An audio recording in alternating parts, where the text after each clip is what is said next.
Assalamualaikum warahmatullahi wabarakatuh. Selamat pagi anak-anak. Mari kita belajar tema 8, subtema 3, Aku Suka Berpetualang. Pembelajaran 4, 5, dan 6. Pembelajaran 4. Kekayaan Indonesia. Indonesia dianugerahi perairan yang luas. Pemandangan bawah laut Indonesia sangatlah indah. Indonesia memiliki kekayaan laut yang paling beragam di dunia. Perairan menjadi sumber mata pencaharian bagi penduduk di pantai. Ikannya yang melimpah sangat bermanfaat bagi kehidupan manusia. Ikan dapat menjadi sumber makanan bergizi. Keindahan laut juga dapat menjadi tempat wisata yang menarik. Laut dapat menjadi tempat yang menyenangkan untuk beristirahat. Laut juga dapat menjadi mata pencaharian bagi pengelola wisata. Kebiasaan masyarakat di dekat laut berbeda dengan masyarakat di pegunungan. Penduduk di Indonesia sangat beragam wilayah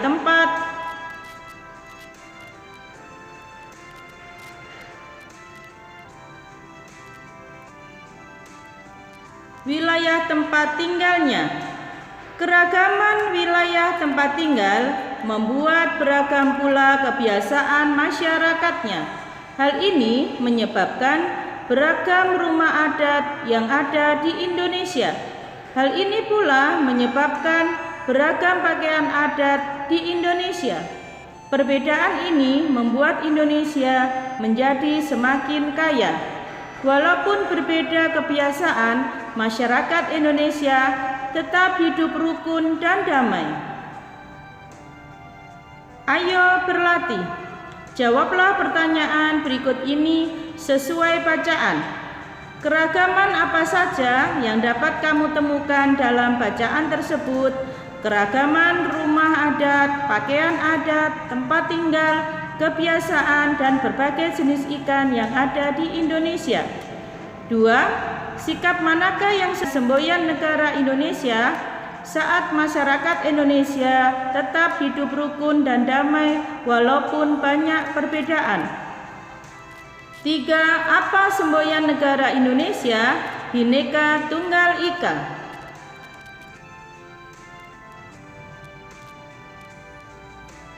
Ayo membaca. Selain permainan jala ikan yang mengasihkan, menyantap ikan juga baik untuk kesehatan. Ikan mengandung banyak protein. Berikut ini berbagai ikan yang biasa dikonsumsi. Apakah kamu suka makan ikan tersebut? Di mana kamu dapat menemukan penjual ikan tersebut? Para nelayan menjual ikan hasil tangkapan di pasar ikan. Penjual ikan di warung dan pasar membeli ikan di pasar ikan. Perhatikan gambar berikut.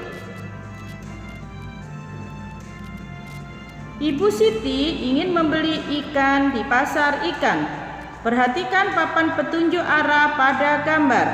Kemana Ibu Siti harus menuju dari tempatnya berdiri saat ini? Ibu Siti harus berjalan ke arah kanan. Nah, perhatikan anak-anak, di sini ada tandanya pasar ikan yang ada di sebelah sini ini ya. Nah, pasar ikannya di sini itu ada tandanya ke arah kanan sehingga Ibu Siti harus berjalan ke arah kanan.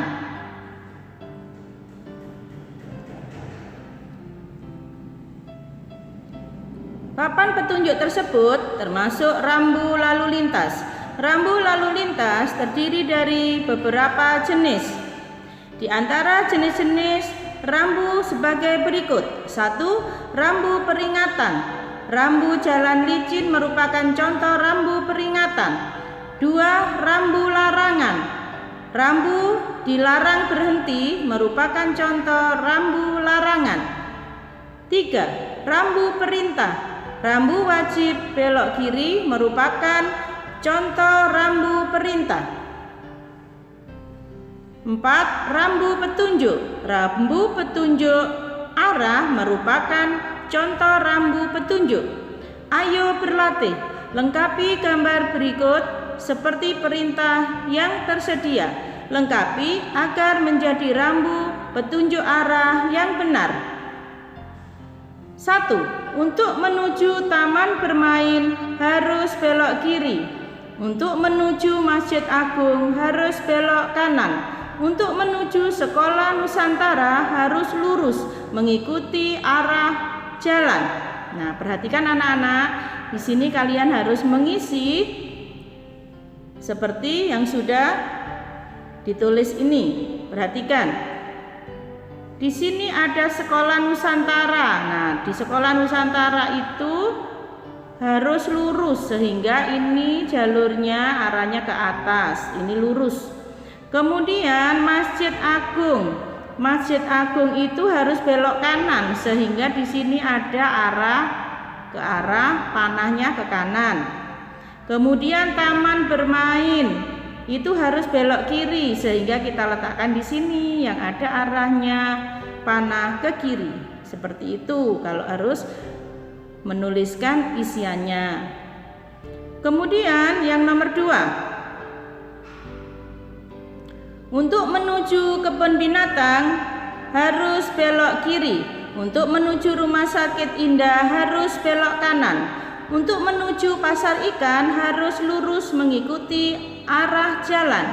Nah, perhatikan lagi seperti yang sudah dikerjakan di atas ya.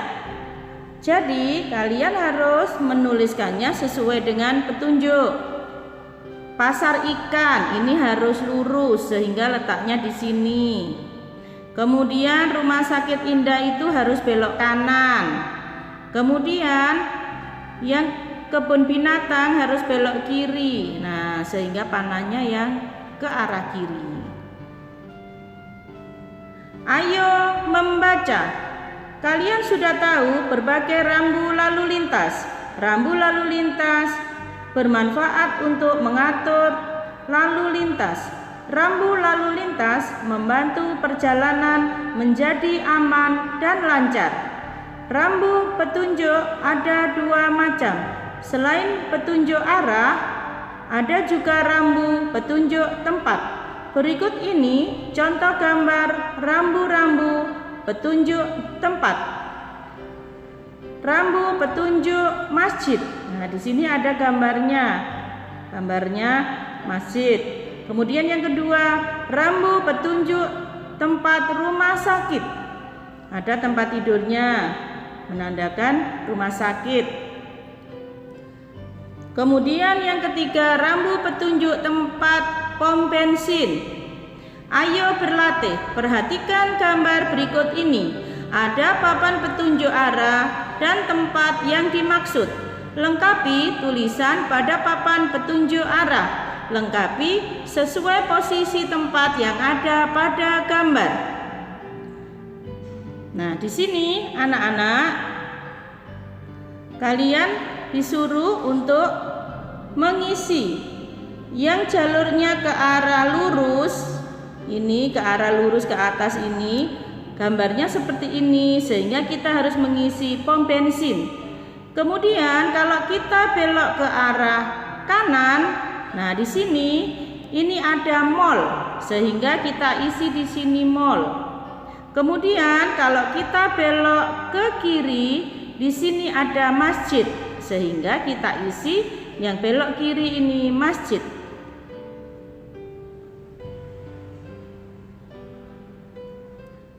Perhatikan papan petunjuk berikut ini. Nah, seperti tadi yang lurus masjid. Kemudian ini ada tanda pura ke arah kanan dan wihara ke arah kiri. Siti beragama Islam, Dayu beragama Hindu, Lani beragama Buddha. Mereka sedang menuju rumah ibadah masing-masing. Manakah arah yang harus mereka lalui? kalian isi di sini. Siti harus berjalan ke arah lurus. Nah, Siti harus berjalan ke arah lurus karena masjidnya di sini dan ada arahnya panah ke atas, itu menandakan lurus. Kemudian Dayu harus berjalan ke arah, Dayu ini beragama Hindu.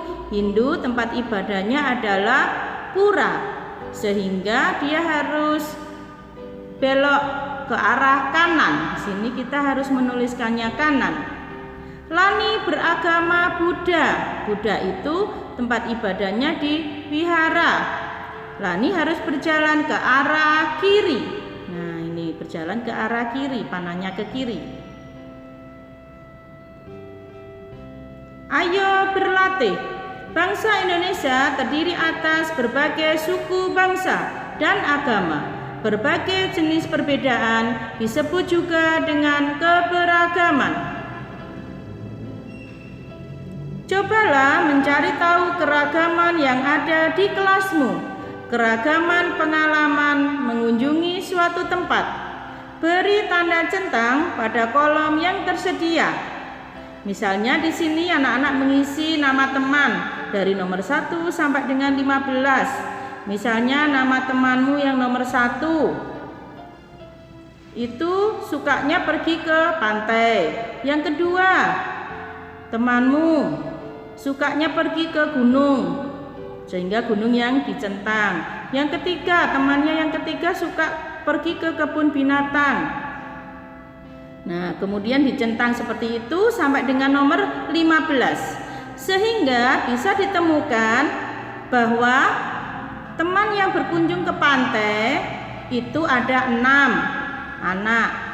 Yang berkunjung ke gunung itu ada 3. Kemudian yang ke kota sungai itu 1. Yang ke kota sawah itu 1 anak. Dan yang ke kebun binatang ada 4 anak. Langkah selanjutnya yaitu kalian harus buatlah laporan hasil wawancaramu dalam bentuk diagram. Perhatikan anak-anak, kalau kalian membuat diagram, di sini tadi ditemukan anak yang ke kota pantai itu 6 anak. Sehingga kalian harus memberi diagramnya itu di sini. Nah, di sini harus 6, kita hitung 1, 2, 3, 4, 5, 6. Nah, di sini arahnya adalah 6. Itu diagramnya seperti itu. Kemudian yang ke kota gunung ada 3 anak, sehingga anak-anak harus menghitungnya ke sini. 1, 2, 3. Kemudian yang ke kota sungai itu 1 anak, sehingga cuma 1. Yang ke kota sawah juga 1 anak, 1 saja diagramnya. Dan yang ke kebun binatang ada 4 anak, sehingga di sini kita harus membuat diagram 1, 2, 3, 4. Nah, di sini harus 4 anak-anak ya. Seperti itu kalau membuat diagram. Ayo berdiskusi. Apa saja keragaman yang kamu temukan di kelasmu? Di kelas itu ada keberagaman suku, sifat, mempunyai sifat yang bermacam-macam teman-temannya, mempunyai pendapat yang berbeda, mempunyai jenis kelamin, ada laki-laki, perempuan, kemudian adat yang berbeda dan juga agama yang berbeda. Itu adalah keberagaman yang ada di kelas. Kemudian apa saja yang telah dilakukan dalam menjaga kerukunan di kelasmu? Diskusikan bersama temanmu. Dengan keragaman itu, maka anak-anak harus saling mengerti, bertanggung jawab, dan tidak egois. Ceritakan hasil diskusi di depan teman-temanmu. Ada banyak perbedaan atau keberagaman, namun kita harus tetap menjaga kerukunan. Kerukunan berarti saling menghormati dan menjaga ketertiban agar semua merasa nyaman dan aman. Jadikanlah keragaman menjadi pemersatu. Hal ini sesuai semboyan negara Indonesia. Semboyan Indonesia berbunyi Bhinneka Tunggal Ika.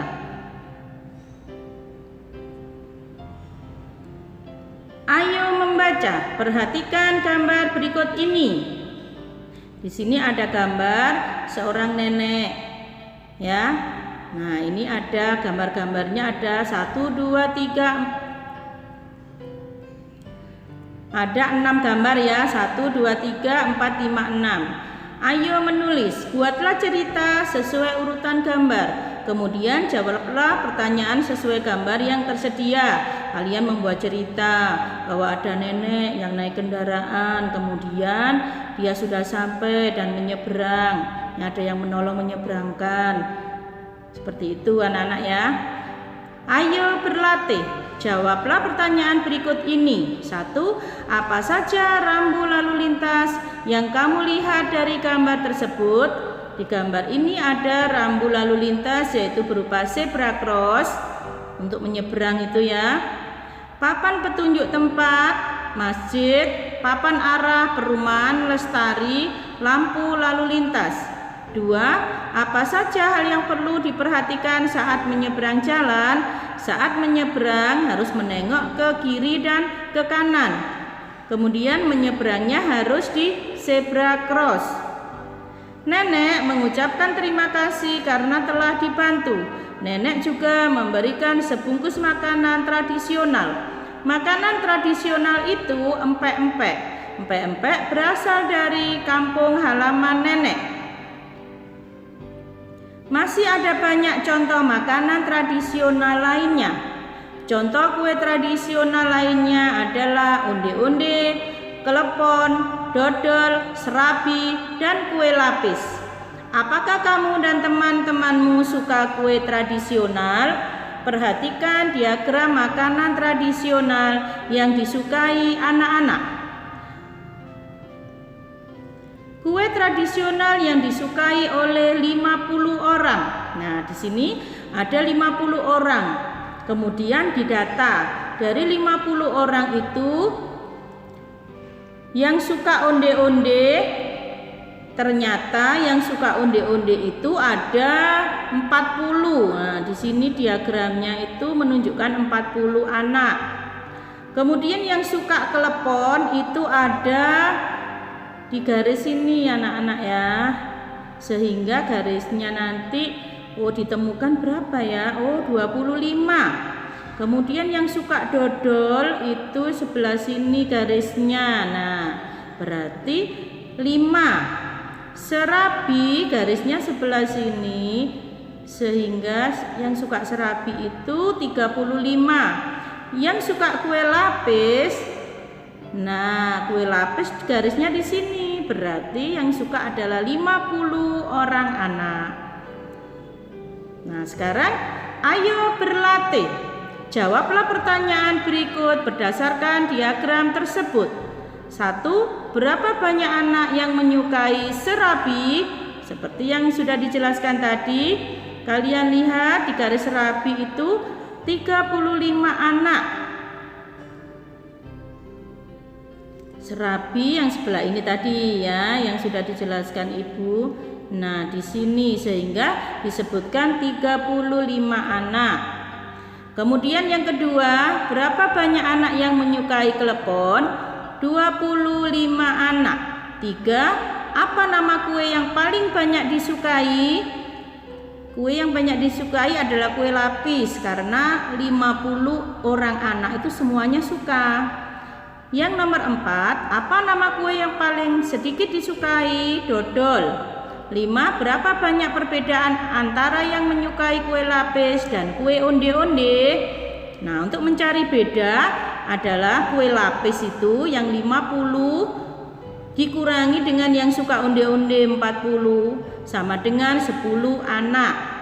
Apa saja yang dapat kamu simpulkan dari diagram tersebut? Dari 50 anak, ternyata semua menyukai kue lapis. Mereka memilih lebih dari satu jenis makanan. Berbagai jenis makanan tradisional merupakan kekayaan Indonesia. Rumah adat dan suku juga kekayaan Indonesia. Begitupun pakaian adat dan agama yang sangat beragam di Indonesia, lambang kekayaan dan kekuatan. Kita harus hidup rukun untuk menjaga persatuan dan kesatuan bangsa. Ayo berlatih. Berilah tanda centang untuk sikap menghargai perbedaan. Nomor 1, sikapnya menghargai teman yang tidak menyukai makanan tradisional. Nah, kita centang karena termasuk menghargai perbedaan. 2, belajar dengan tekun. Tidak usah kita centang karena kalimatnya tidak menunjukkan sikap yang menghargai perbedaan. Yang ketiga, bermain dengan semua teman tanpa membeda-bedakan suku. Nah, ini kita centang karena termasuk sikap menghargai perbedaan. Meskipun berbeda suku, tetap semuanya dianggap temannya. Yang keempat, selalu berpamitan kepada orang tua saat akan meninggalkan rumah. Tidak usah dicentang. Yang kelima, menjaga ketertiban saat melewati rumah ibadah agama lain. Nah, ini termasuk harus dicentang karena sikap menghargai perbedaan. Meskipun berbeda agama, kita menghargai agama orang lain. Carilah informasi tentang rumah dan pakaian adat Nusantara. Gunting dan tempelkan rumah dan pakaian adat yang berasal dari daerah yang sama. Tuliskan nama daerah sesuai rumah dan pakaian adat tersebut. Berbagai jenis makanan tradisional merupakan kekayaan Indonesia. Rumah adat dan suku juga kekayaan Indonesia. Begitupun pakaian adat dan agama yang sangat beragam di Indonesia, lambang kekayaan dan kekuatan. Kita harus hidup rukun untuk menjaga persatuan dan kesatuan Indonesia.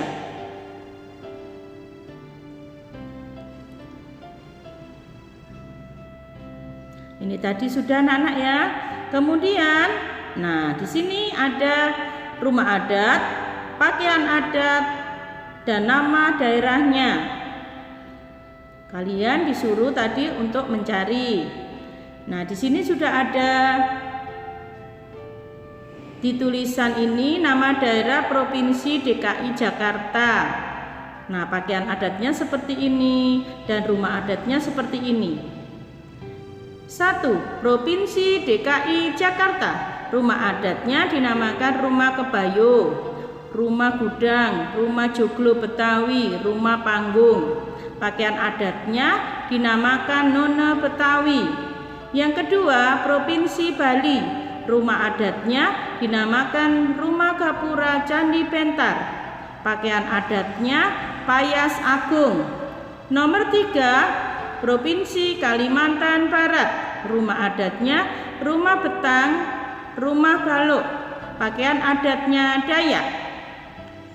Yang keempat, Provinsi Papua. Rumah adatnya namanya Rumah Honai. Pakaian adatnya Asmat. 5. Provinsi Sulawesi Tenggara. Rumah adatnya Rumah Buton.